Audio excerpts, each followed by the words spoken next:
धन्यवाद करता हूं।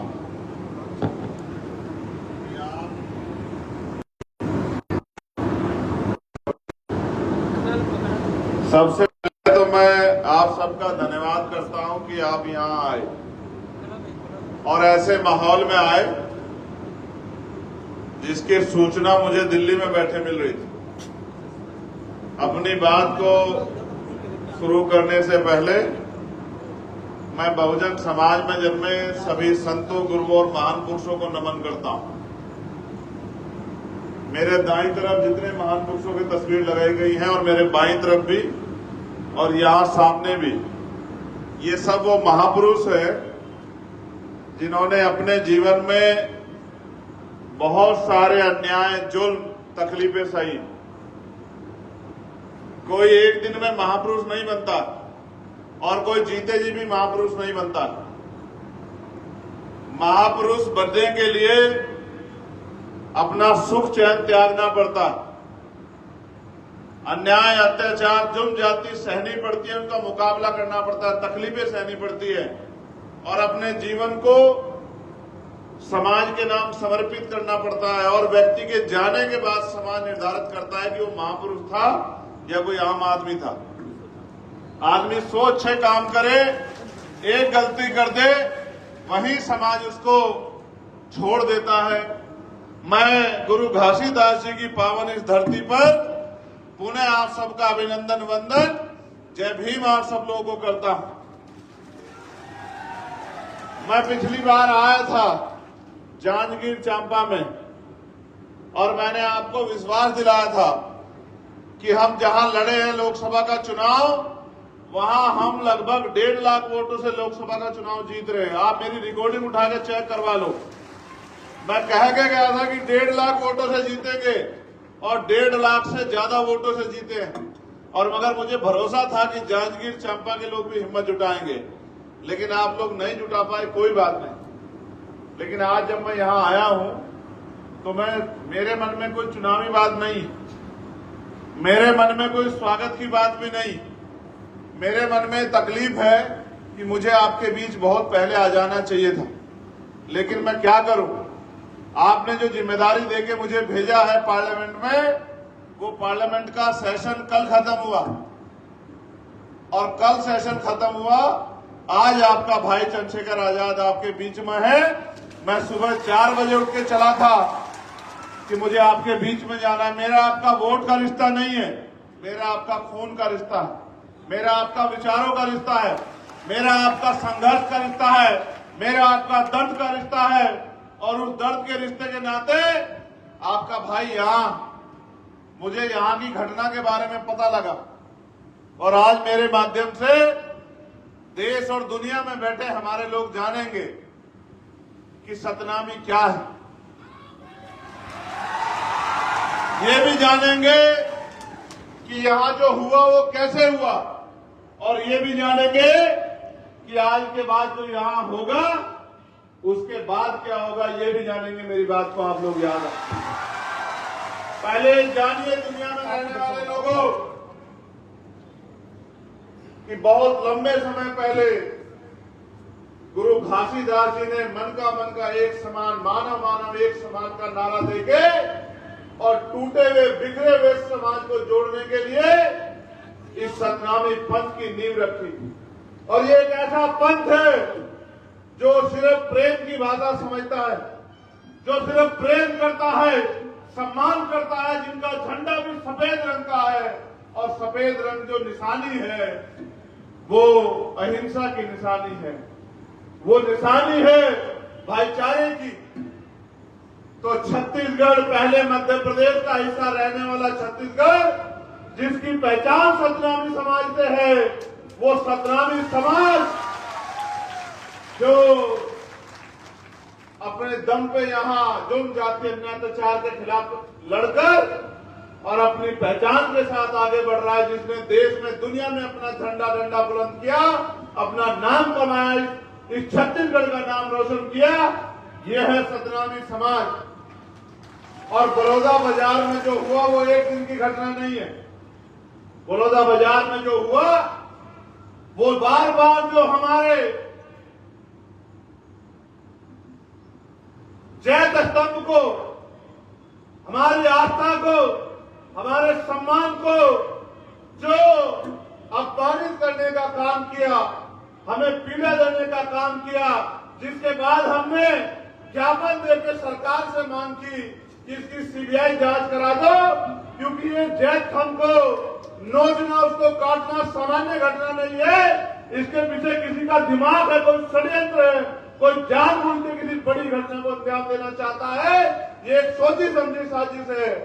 लेकिन महीने भर के समय के बाद भी इतने बड़े समाज की आस्था को अपमानित होने दिया गया और 3-4 लोगों को पकड़ के, जिनको ये भी नहीं पता कि जैत स्तंभ क्या होता है, सतनामी समाज क्या है, गुरु घासीदास के विचार क्या है, जो इस प्रदेश के रहने वाले भी नहीं है, उनको गिरफ्तार करके खाना पूर्ति करके जेल भेज दिया जाता है, सिर्फ और सिर्फ हमारी भावना आग करने के लिए। और मैं अपने सतनामी समाज को जानता हूं, वो कभी हिंसा के रास्ते में नहीं जा सकता। मैं जानता हूं कभी हिंसा का रास्ता इख्तियार नहीं करता। अगर वो हिंसा का रास्ता इख्तियार करने वाला समाज होता तो इनकी तरफ आंख उठाने वाला व्यक्ति छत्तीसगढ़ में दिखाई नहीं देता। मैं अपने समाज की ताकत को जानता हूं। लेकिन ये तो संविधान को मानने वाले लोग हैं, ये तो गुरु घासीदास को मानने वाले लोग हैं, ये तो बाबा साहब अम्बेडकर को मानने वाले लोग हैं, ये तो माननीय काशीराम साहब को मानने वाले लोग हैं। ये कभी हिंसा का सहारा नहीं लेते। ये तो जिस दिन इकट्ठा हुए थे अपनी बात को कहने के लिए इकट्ठा हुए थे, लेकिन इनकी भीड़ में जिन असामाजिक तत्वों ने इस घटना को अंजाम दिया, जिन्होंने जानबूझ के उस षड्यंत्र को हवा दी और इस समाज की आस्था को चोट पहुंचाते हुए और इस समाज को बदनाम करने के लिए पूरी दुनिया में जिस तरह का षड्यंत्र किया और जिस तरह की घटना को अंजाम दिया, सरकार ने उसकी तह में जाना सही नहीं समझा और सरकार ने निर्दोष सतनामी लोगों को टारगेट कर करके, जो इस समाज के निकले हुए लोग हैं, जो समाज में फैली हुई कुरीतियों को दूर करने और गुरु घासीदास जी के विचारों को दुनिया में पहुंचाने का काम कर रहे हैं, जानबूझ के टारगेट करके उन्हीं लोगों को जेल भेजने का काम किया। और जेल भी ऐसे नहीं भेजा, दुनिया में रहने वाले लोगों सुनो, जेल भी ऐसे नहीं भेजा, उनकी खाल नोच नोच के, लाठियों से पीट पीट के, उनको जूतों से पीट पीट के, उनको बेइज्जत करके उनके हाथ पैर तोड़ के जेल भेजा। और आज मेरे भाई, मेरा परिवार जेलों में सड़ रहा है।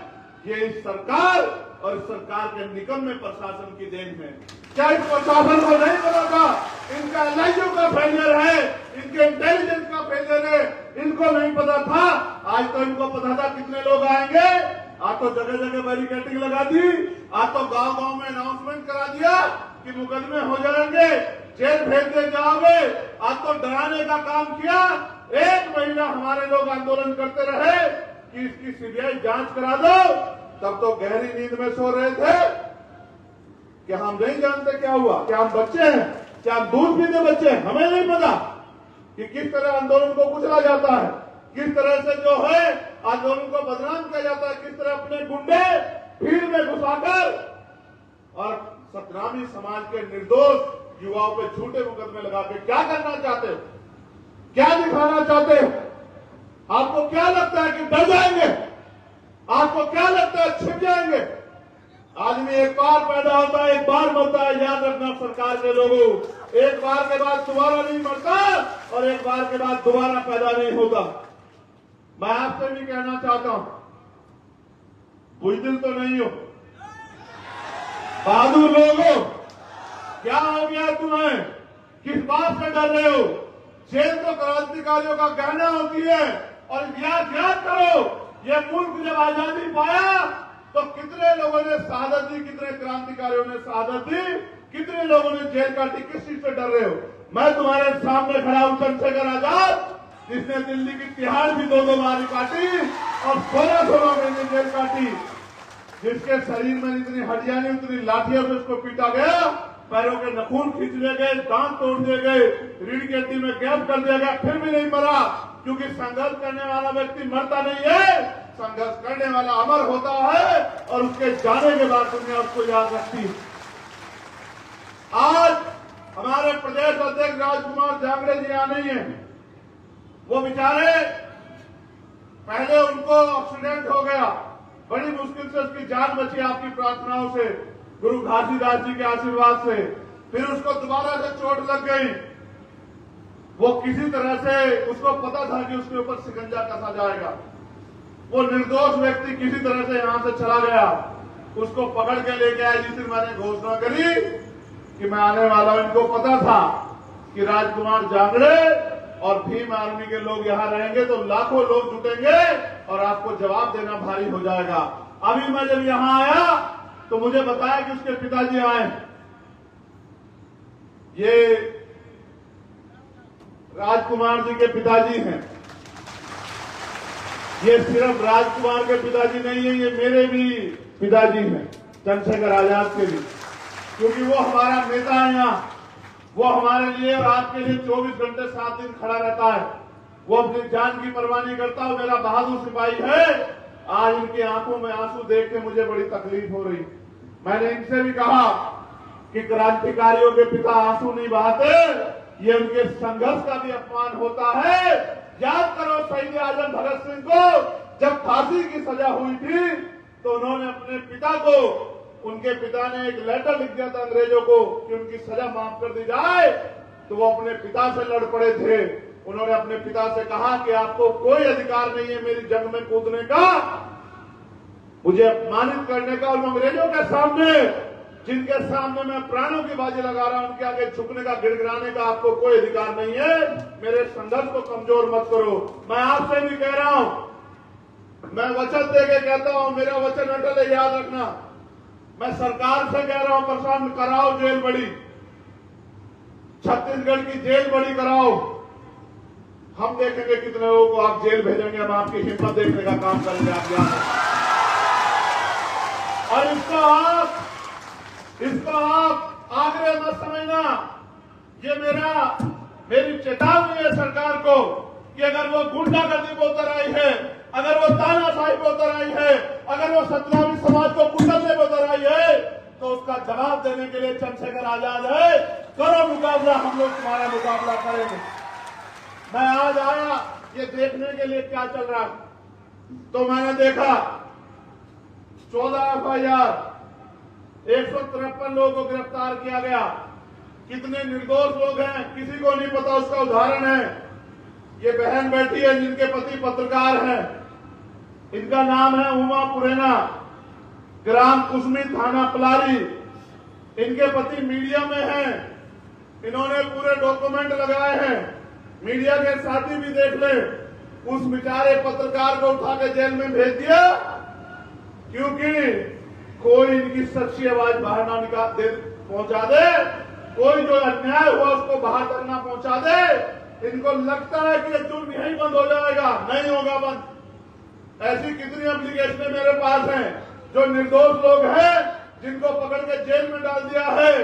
छत्तीसगढ़ सरकार को ये लगता है कि ये जानवर हैं, गूंगे बहरे लोग हैं, ये गाय बैल बकरी है कि इन पे जुल्म करो, लाठी बजाओ, इनकी खाल खींच लो, इनको जेल में ठूर दो, कोई नहीं पूछेगा। गिरफ्तारी कर रहे हैं। कानून ये है कि 24 घंटे के अंदर आपको उनके परिवार को इन्फॉर्म करना पड़ेगा। जिसके बच्चे को आपने गिरफ्तार किया है, जिस जेल में भेज रहे हो, आपको उनके परिवार को इन्फॉर्म करना पड़ेगा। कुछ नहीं कर रहे हैं। मैं तो खाकी वर्दी वालों की भी आवाज उठा रहा हूं कि इनको 8 घंटे की ड्यूटी कर दो। इनको बहुत तकलीफ सहनी पड़ती है, लेकिन आप भी सोचो, आपके भी परिवार हैं।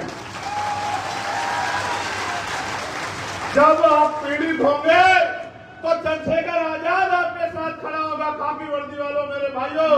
लेकिन जब आप जुल्म करोगे तो ये सत्ता आपको नहीं बचा पाएगी। मेरी बात को याद रखना। सुप्रीम कोर्ट तक खींच के ले चलूंगा, सुप्रीम कोर्ट तक खींच के ले चलूंगा, बताऊंगा किस तरह कानून की धज्जियां उड़ाई जाती है। याद रखना मेरे लोगों, मैं वचन देकर कह रहा हूं, एक अधिकारी को नहीं छोड़ेंगे जिसने संविधान का उल्लंघन किया, कानून का उल्लंघन किया। याद रखना, मरे हुए लोग नहीं है, सड़कों पे नहीं है, पार्लियामेंट में भी है। और वचन देकर कहता हूं जिस दिन दोबारा सेशन चलेगा इसी महीने में, सबसे पहले यही मुद्दा सदन में उठेगा और सरकार से जवाब मांगा जाएगा कि ये जो वर्दी पहने लोग हैं, जो हमारी तनख्वाह, हमारे पैसे से तनख्वाह पाते हैं, इनको सरकार हम पे जुल्म करने के लिए क्यों यूज कर रही है? क्या कानून नहीं जानते हो? क्या आपको नहीं पता है कि जिन परिवारों के बच्चों को आपने उठाया इन्फॉर्म करना पड़ेगा? क्या आपको नहीं पता है कि निर्दोषों को जेल नहीं भेज सकते हैं? क्या आपको नहीं पता है कि जानबूझ के इतने बड़े समाज को नहीं कुचल सकते हैं, उनकी भावनाओं को नहीं कुचल सकते हैं? क्या क्या नहीं पता? आपको सब पता है, लेकिन आप सत्ता के आगे कमजोर पड़ गए हो। मैं आपको बल देने के लिए आया हूं कि घबराओ मत पुलिस के साथियों, मैं आपके साथ हूं, ईमानदारी से काम करो। लेकिन याद रखो, आपके भी परिवार हैं। कल जब अपने बच्चों में जाओगे तो कैसे उनसे आंखें मिलाओगे? जब किसी गरीब के बच्चे को, निर्दोष को पीट पीट के जेल भेजोगे, कैसे आंख मिलाओगे? सोचो, यही प्रदेश होगा। कल आपके बच्चे से कोई गलती हो जाए या ना भी गलती हो और उसके साथ ऐसा जुल्म हो, कैसे बर्दाश्त करोगे? आप भी तो पिता हो। क्या अपने बच्चों पे होते जुल्म को बर्दाश्त कर पाओगे? खाल खींच रहे हो मेरे लोग। ऐसा लगता है कि उनका कोई वाली वारिस नहीं है, उनका कोई भाई नहीं है, उनका कोई परिवार नहीं है, उनके लिए लड़ने वाला कोई नहीं है। हो सकता है छत्तीसगढ़ के नेता आंख बीच सकते हैं, लेकिन दिल्ली में बैठे हम लोग आंख नहीं बीच सकते। मेरी बात को याद रखना। आपको शायद नहीं पता कि जिन भीम आर्मी के लोगों को आपने बंद किया है, इसी 21 जुलाई में भीम आर्मी की स्थापना हुई थी। आपको नहीं पता? ये महीना हमारा है, ये हमारा महीना है। पिछले साल इसी महीने में हमने 5 लाख लोग दिल्ली में जुटाए थे, और इस बार भी अगर आप आतंक करोगे तो 10 लाख लोग हम लोग दिल्ली में जुटाएंगे। जब आपके सम्माननीय मुख्यमंत्री दिल्ली आएंगे, हम उनका स्वागत करेंगे।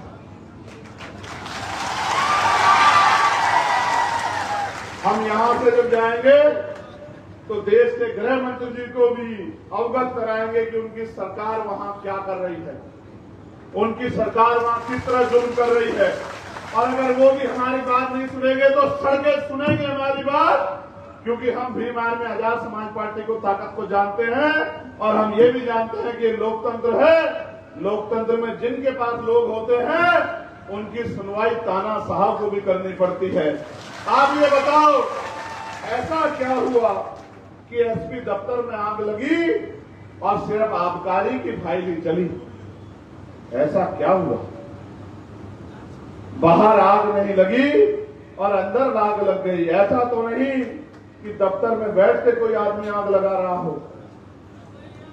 ऐसा तो नहीं कि दफ्तर में बैठ के कोई आग लगा रहा हो, अपने किसी माफिया साथी को बचा रहा हो, किसी की मदद कर रहा हो, किसी को जेल जाने से बचा रहा हो, किसी से कुछ सुविधा लाभ लेकर गरीबों के बच्चों को फंसा रहा हो। ऐसा तो नहीं है।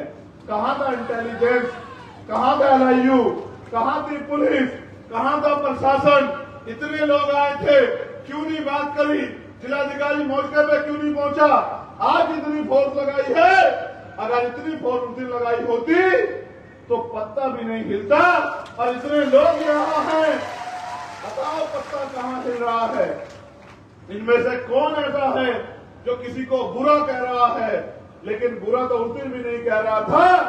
ये तो सत्ता और विपक्ष की मिली भगत थी, जिसमें मेरे लोग पिस गए।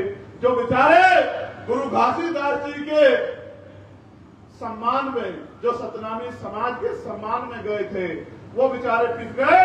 और वो नौजवान पिस गया जो समाज को परिवार से भी बड़ा मानकर एडी चोटी का जोड़ लगाकर पूरे प्रदेश में जुल्म जाति के खिलाफ लड़ रहा है। मैं समझता हूं क्योंकि हम सत्ता के खिलाफ मजबूती से लड़ रहे हैं, इसलिए जानबूझ के हमारी लड़ाई को कमजोर करने के लिए हमारे नेताओं को टारगेट किया गया है। विश्वास करो, सबसे ऊपर है कानून और कानून से ऊपर है संविधान। कोई संविधान से बाहर नहीं है।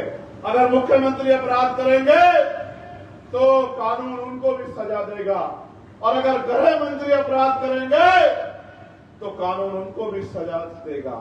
सतनामी समाज था, सतनामी समाज है और सतनामी समाज अनंत अनंत तक रहेगा। ये गलतफहमी अपने दिल में रखना। मैं आज राज्यपाल जी से भी मिला था, मैंने उनको भी ज्ञापन दिया। उन्होंने मुझसे कहा कि भाई घटना बड़ी चिंताजनक है, दफ्तर में आग लगी है। तो मैंने कहा तो आग लगाने वालों को गिरफ्तार करो, आग बुझाने वालों को गिरफ्तार मत करो। मैं तो आपसे कह रहा हूं, जिसने आग लगाई है आप सीबीआई जांच कराओ इस घटना की, उस पर कड़ी से कड़ी कार्रवाई करो। लेकिन जिन लोगों ने अपने सम्मान आत्मसम्मान की लड़ाई लड़ने के लिए जो वहां गए थे, उन लोगों पर झूठे मुकदमे लगाकर जेल में डालने का या उनकी हिम्मत को तोड़ने का काम मत करो। मैं उनको ज्ञापन दे के आया हूं और मैं फिर आपसे कह रहा हूं कि आपको लगता है हम लोग कमजोर हैं? दोनों हाथ जोड़ के बताओ कि आपको लगता है हम लोग कमजोर हैं? हम चुप इसलिए है, हम ये जुल्म इसलिए सह रहे हैं। मैंने वीडियो ट्वीट की थी, यही सब बहादुर लोग थे, अलग अलग वर्दी वाले लोग जो लातों से पीट रहे थे। वकील है, कितने मेडिकल हैं आपके पास? कितने लोगों पे 307 लगाई? कितने लोगों को चोट आई? एक आदमी को चोट लगी, 10 आदमी को चोट लगी, 100 लोगों ने चोट मारी कि 307 का मुकदमा दर्ज कर दिया। और आप लोगों ने जो किया, आपकी वीडियो एविडेंस नहीं है क्या कि आप जूतों से पीट रहे, गिरा गिरा के लाठियों से पीट रहे? आपको किसने दिया पीटने का? पुलिस का काम पीटना कब से हो गया? किसने अधिकार दिया? कौन से एक्ट में लिखा कि पुलिस पीटेगी? गुंडागर्दी करते, गुंडागर्दी करोगे, जुल्म करोगे, लगता है इनका कोई इनकी आवाज उठाने वाला नहीं है। गलत है, गलत को गलत कहना सीखो। और संविधान की शपथ लेकर आपने जब ये नौकरी ज्वाइन की थी तो याद करो, किसी नेता के कैसे नहीं मिली नौकरी, आपके संघर्ष से मिली है। और आज इतना जमीन मर गया कि आंखें बंद करके जुल्म कर रहे। याद रखना, यहां जुल्म कर लोगे, लेकिन यहां से ऊपर भी एक अदालत है, उस कुदरत की अदालत जो सब देख रही है। आपके किए हुए कार्य उस कुदरत को दिखते हैं।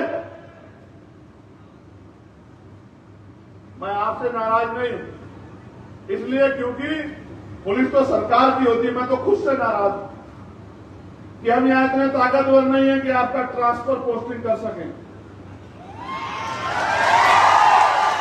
हम यहां इतने ताकतवर नहीं कि आपको सस्पेंड कर सकें। हम यहां इतने ताकतवर नहीं कि आप पे मुकदमा लगा के आपको जेल भेज सकें। हम अभी इतने ताकत नहीं है पॉलिटिकली, लेकिन आपको क्या लगता है हम तो वहां भी उतने ताकतवर नहीं थे जहां हम ताकतवर बने। आपको क्या लगता है कि हम हमेशा ऐसे रहेंगे? आपको क्या लगता है आपके दिए हुए जख्म हम भूल जाएंगे? नहीं, बिल्कुल नहीं भूलेंगे। हम अपनी पीठ पे पड़ी लाठी को भूल सकते हैं, लेकिन अपने समाज की पीठ पे पड़ी लाठी को कभी नहीं भूल सकते। मेरी बात को आप याद रखना। हम जानते हैं कि हम कमजोर हैं राजनीतिक रूप से। जब आपकी लाठियां हमारे खिलाफ उठती हैं तो नहीं सोचती। आपके आदमी को तो पत्थर लगा भाइयों, हमें तो मूछे रखने में मारा जाता है, हमें तो घोड़ी पे बैठने में मारा जाता है। आपको तो पत्थर लगा, आप तो घायल हुए। मैं उसको भी सही नहीं मानता, मगर हमें तो मार के लटकाया जाता है भाई। हमें तो मटकी छूने में मारा जाता है। हम किससे नहीं लड़ते? हम तो अपने मुल्क में जुल्म सह रहे हैं। करोड़ों की आबादी होने के बाद भी इस देश का दलित, पिछड़ा, आदिवासी और अन्य धार्मिक अल्पसंख्यक जुल्म सह रहे हैं। हमारी मौलिक होती है भाई, हमें मारा जाता है, दाढ़ी रखने पे, टोपी पहनने में मारा जाता है, हमें आवाज उठाने में मारा जाता है। हम नहीं लड़ते, हम संविधान पे भरोसा रखते हैं। लड़ने वाले लोग होते तो आपकी हिम्मत नहीं होती, हमारे पंडाल में घुस जाते, आपकी संख्या इतनी नहीं। लेकिन आप जानते हो, क्योंकि लंबे समय से इनके नेताओं ने इनको ठगाया है, तो आप इनको बेसहारा मानते हो। लेकिन अब ये बेसहारा नहीं है, अब इन पे एक मजबूत आवाज है, जो इनका नेता नहीं है, इनका भाई और इनका बेटा है, जो अपने प्राणों के बलिदान लगा देगा, लेकिन इनको कमजोर नहीं पड़ने देगा। मैं आपसे भी कहता हूं, हाथ जोड़ के कह रहा हूं, इसे मेरी विनती मानो कि इस जुल्म को बंद कर दो। इसमें सबकी भलाई, और जिन निर्दोषों को आपने गिरफ्तार किया है उनको छोड़ दो बिना शर्त के। इसमें सबकी भलाई, वरना फिर आंदोलन होंगे। और इस बार आंदोलन अगर छत्तीसगढ़ में हुआ तो उसका प्रचार करेगा चंद्रशेखर आजाद गांव-गांव घूमकर। उसका प्रचार करेगा भीम आर्मी का एक पदाधिकारी, आजाद समाज पार्टी का एक पदाधिकारी। क्योंकि लोकतंत्र में आप हमें नहीं रोक सकते हो अपनी आवाज उठाने से। इसलिए मैं आपसे कहना चाहता हूं, जितना जल्दी हो सके किसी को खुश करने के लिए किसी पे जुल्म करना ये न्याय नहीं। न्याय का सिद्धांत तो ये कहता है कि 4 दोषी बच जाएं, लेकिन एक निर्दोष को सजा नहीं होनी चाहिए। लेकिन आप तो पहले से जज बन गए, जूते से मारते हो। हम तो वो हैं, उसका जूता बनाना जानते हैं। हमें जूते से मारते हो, मारो। आपके जूतों के दम भी देखेंगे। ये जूते भी हमारे लोगों द्वारा बनाए गए हैं, चिंता मत करो। उतार लो हमारी खाल उतार लो। हमें जूतों से मारो, हमें लाठियों से मारो, हमारी खाल खींच के जेल में बंद कर दो। हमारे लोगों का भी जमीन मर गया है, जो बाबा साहब अम्बेडकर के संविधान की वजह से समाज को मिले आरक्षण में नौकरी कर रहे हैं। हमारे नेताओं का भी जमीन मर गया है। 10 साल बाद भी हम लोग अपने मुल्क में जुल्म सह रहे हैं, ये हमारा सच। सुनो दुनिया में रहने वाले लोगों, हम इस देश में सुरक्षित नहीं है। मर गया, वो कहती मेरा बेटा शहीद हुआ। उसने दूसरा बेटा भी देश के लिए संघर्ष करे और बलिदान देने की नौबत आए। सतनामी समाज के लोगों, क्या हो गया तुम्हें? तुम वो लोग हो जिन्होंने दुनिया को जाओ, जेलों के सामने चले जाओ,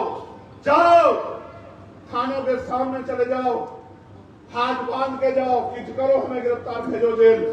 जब आपके समाज को इस सरकार ने, इस प्रशासन ने, पुलिस ने विकलांग निपटाने की तैयारी कर दी, तो तुम अपनी बारी का इंतजार क्यों कर रहे हैं? वैसे भी तो मर ही रहे।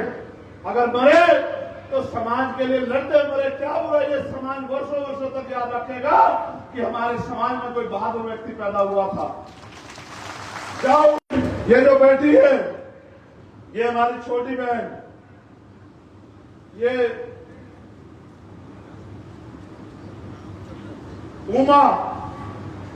मुख्यमंत्री जवाब दो। एक निर्दोष को जेल भेज दिया, इसका 1.5 साल का बच्चा है, किसके भरोसे भेजा एक निर्दोष को जेल? ये कहां से अपने घर को चलाएगी?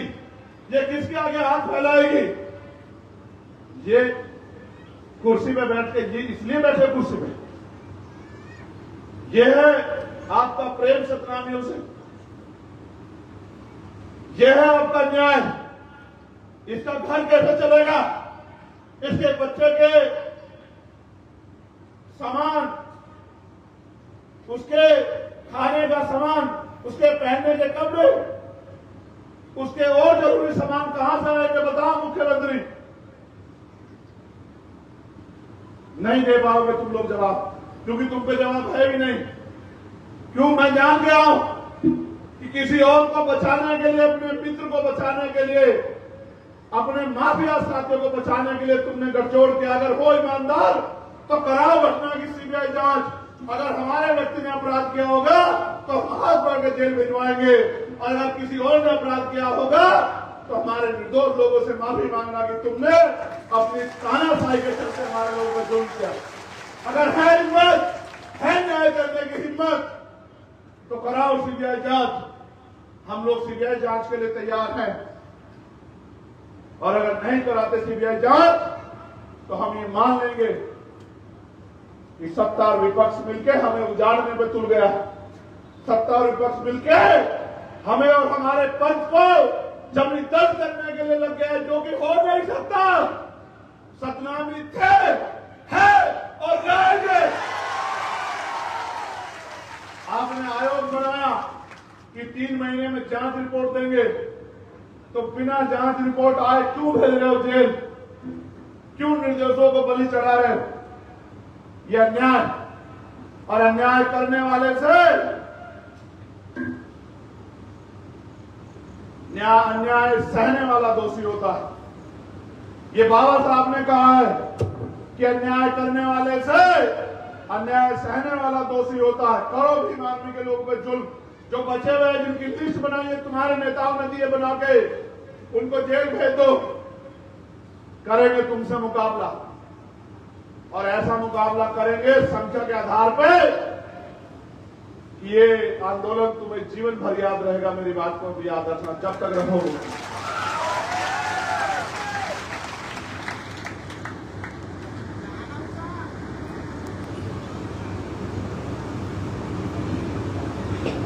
आयोजनकर्ता किशोर नवरंगे को रिमांड के समय जिलाधीश कार्यालय में ले जाकर उग्र रूप में वीडियोग्राफ किया जा रहा था। पुलिस ने उन्हें थाना बलौदा बाजार रिमांड में रखा। जब रिमांड में रखा उस समय पुलिस द्वारा मारपीट व मानसिक प्रताड़ना में गाली गलौज, गुरु घासीदास बाबा जी का अपमान व सतनामी समाज का अपमान किया जा रहा था। ये स्वीकार नहीं होगा भाई। करोगे तो ये स्वीकार नहीं होगा। उक्त घटना को पुलिस द्वारा जिला कार्यालय में शाम के समय आयोजनकर्ता किशोर नवरंगे को ले जाकर उग्र रूप में करके पत्थर फेंकवाना, ये सब का वीडियो ग्राफ लिया जा रहा था। इसका मतलब सब कुछ प्लान किया गया है, सब कुछ तैयार किया गया है। जानबूझ के षड्यंत्र करके सतनामी समाज को देश और दुनिया में बदनाम करने का एक षड्यंत्र किया गया है। इसलिए मैं पुनः मुख्यमंत्री जी से मांग करता हूं कि वो सीबीआई जांच कराए और दूध का दूध और पानी का पानी होने दे। जिसने अपराध किया उसको सजा मिलनी चाहिए, लेकिन उसकी आड़ में निर्दोषों को बलि पर नहीं चढ़ा जा सकता। मैं जितने परिवारों के बच्चे जेलों में हैं, मैं उनको विश्वास दिला कहता हूं कि मुझे बस 10 दिन चाहिए। मैं देश भर में अपनी तैयारी करूंगा, और अगला आंदोलन जो पिछली बार दिल्ली में हुआ था वो इस बार दिल्ली में नहीं होगा, वो छत्तीसगढ़ में होगा। छत्तीसगढ़ को भी पता लगनी चाहिए, और वो आंदोलन में अनिश्चितकालीन होगा। वो आंदोलन तब तक चलेगा जब तक ये जुल्म खत्म नहीं होगा। आप यहां पहुंचे, किस तरह आपको डराया गया मैं जानता हूं। किस तरह बैरिकेडिंग लगा के नाम पते लिख के आपको कमजोर करने की साजिश रची गई। लेकिन यहीं से अंदाजा लगा लो, प्रशासन और पुलिस के लोगों, इतने डराने के बाद भी अगर मेरी एक आवाज पे इतने हजार लोग यहां इकट्ठे हो सकते हैं, तो जिस दिन मैं खुद यहां आंदोलन को नेतृत्व करने के लिए प्रचार प्रसार करूंगा, उस दिन छत्तीसगढ़ में कितना बड़ा आंदोलन होगा, इस बात को समझो। हम तो जुल्म सहने के आदी हो गए। लेकिन मैं समझता हूं कि हर चीज का अंत होता है, इस जुल्म का भी अंत होगा। मैं पुनः आप सबका धन्यवाद करता हूं